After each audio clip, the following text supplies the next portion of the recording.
Niya ang Exodus 16:23. Ug siya mingon kanila, kini mao ang giingon ni Jehova, ugma mao ang balaan nga pagpahulay.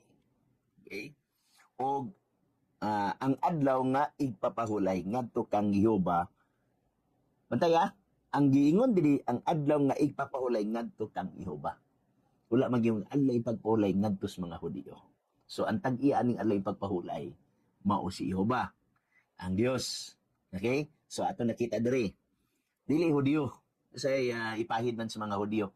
Dili lamang Hudiyo ang kun dili tibuok nga kalibutan. Okay? Nagina. Ang adlaw nga ipapahulay ngadto kang Jehova, ang pagalutoon ninyo, lutoan ninyo karon, ug ang pagalungagon ninyo, lungagan ninyo karon, ug ang tanan nga makapin kaninyo, tipigan ninyo hangtod ugma buntag. Usahay ang presentation sa mga tao nga wala mag-amping sa kasubuan sa Dios sa adlaw pagpahulay, ilan ning gibutan nga sugo ni sa Dios. Okay? In the first place, igsoon, dili niya siya sugo sa Dios. This is gitawag na tong counsel. Tambag. Ang counsel ug tambag igsoon, mugawas na siya igsoon tungod kay naay konteksto.